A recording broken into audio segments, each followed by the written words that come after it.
Assalamualaikum dan salam sejahtera. Anda sedang menonton Sekilas Fakta 5 Oktober 2020 bersama saya Syazwana Ami.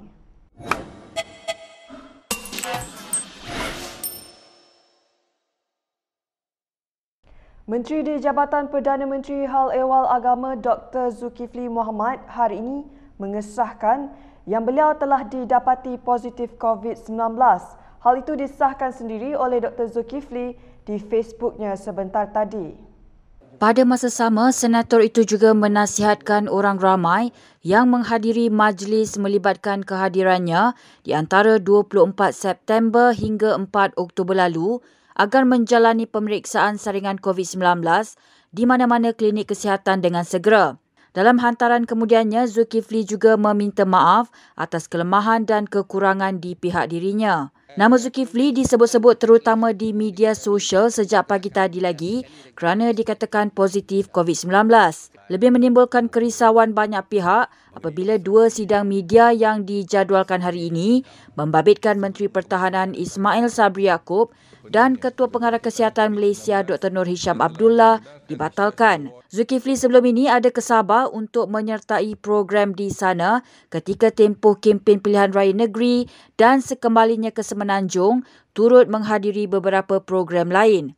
Sementara itu, Perdana Menteri Muhyiddin Yassin turut mengumumkan akan menjalani kuarantin kendiri bagi mematuhi arahan KKM selepas menjadi kontak rapat kepada Dr. Zulkifli. Kerajaan hari ini bersetuju melaksanakan arahan Perintah Kawalan Pergerakan Bersyarat PKPB di Kota Kinabalu, Penampang dan Putatan berkuat kuasa 7 Oktober ini. Ini selepas mengambil maklum situasi semasa penularan COVID-19 di negeri itu. Susulan itu, kemasukan ke Sabah adalah tidak dibenarkan kecuali bagi rakyat Sabah, pemegang pas-pas yang dikeluarkan oleh Jabatan Imigresen Negeri Sabah yang berada di Semenanjung, Sarawak, wilayah Persekutuan Labuan dan pasangan yang menjalankan perkhidmatan perlu. Kesemua pergerakan keluar dan masuk di ketiga-tiga kawasan PKPB ini adalah tidak dibenarkan. Antara prosedur operasi standard yang ditetapkan adalah kesemua perniagaan bukan perkhidmatan perlu hendaklah ditutup. Penduduk yang bekerja tidak dibenarkan keluar dari kawasan dan tidak boleh bekerja sepanjang tempoh PKPB. Sebarang kebenaran untuk bekerja hanya bagi perkhidmatan perlu dengan kelulusan PDRM. Terdahulu, Jawatan Kuasa Pengurusan Bencana Negeri Sabah mengenai COVID-19 meminta langkah pencegahan yang ketat untuk menangani lonjakan kes baru. Dalam satu kenyataan hari ini, Ketua Menteri Sabah, Haji Jino mengatakan bahawa langkah-langkah baru itu tertakluk kepada persetujuan Majlis Keselamatan Negara. Malaysia terus mencatatkan peningkatan kes COVID-19 apabila sebanyak 432 kes baru diumumkan hari ini. Ini sekaligus menjadikannya angka paling tinggi pernah dicatatkan sejak wabak itu melanda Malaysia. Kedah dan Sabah terus mencatatkan kes baru terbanyak dengan masing-masing mencatatkan 231 dan 130 kes. Ini diikuti oleh Selangor 34 kes, Kuala Lumpur 7 kes dan Terengganu 5 kes. Kecuali Perlis dan Pulau Pinang, setiap negeri mencatatkan kes baru. Ini menjadikan jumlah keseluruhan kes di Malaysia sebanyak 12,813 kes dengan 2,336 kes aktif. Sementara itu, kes yang memerlukan rawatan di unit rawatan rapi terus meningkat iaitu 32 kes hari ini berbanding 28 kes malam. Tiada kematian baru dilaporkan dan jumlah kematian kekal 137 kes.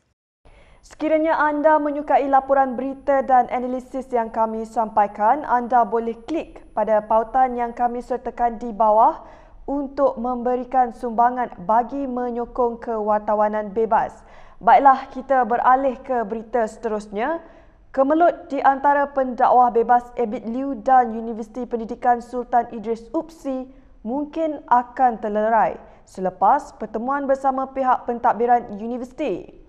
Ia selepas Abid diminta membuat permohonan maaf secara terbuka oleh Naib Chancelornya Profesor Dr. Shatar Sabran semalam. Bagaimanapun, Abid enggan mendedahkan butiran lanjut mengenai rancangan pertemuan tersebut. Sebelum ini, ABIT yang terkenal dengan kerja-kerja kebajikan mengusahakan bas percuma kepada pelajar opsi yang terpaksa pulang semula ke rumah masing-masing. Ini selepas pendaftaran masuk secara fizikal ke pusat pengajian itu ditangguhkan susulan penularan COVID-19.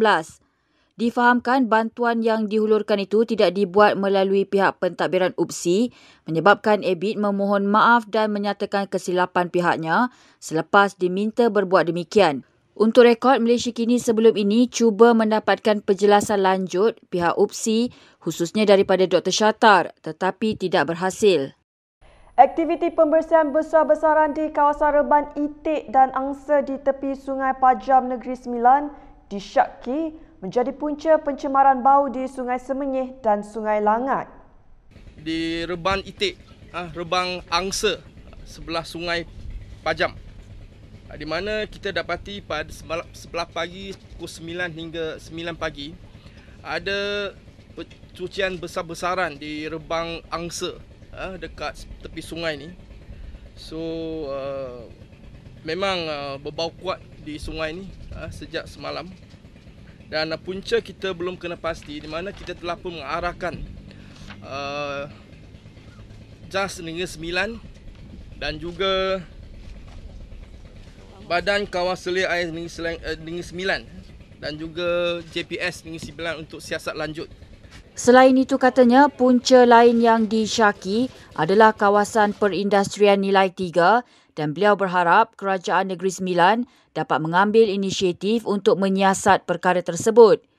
He berkata demikian kepada pemberita ketika melawat aktiviti pengepaman air dari tasik idaman Sungai Buah ke Sungai Semenyih untuk meningkatkan kadar pencairan ke Sungai Semenyih di Bangi hari ini. Loji rawatan air Sungai Semenyih dan Bukit Tapoy yang dihentikan tugas susulan pencemaran bau telah menjejaskan lebih 300,000 akaun sejak semalam. Kini TV membuat tinjauan di pilih awam untuk kawasan Kuala Langat yang dibuka bermula jam 10 pagi hari ini, antaranya di Jalan Bangi Lama, Bangi.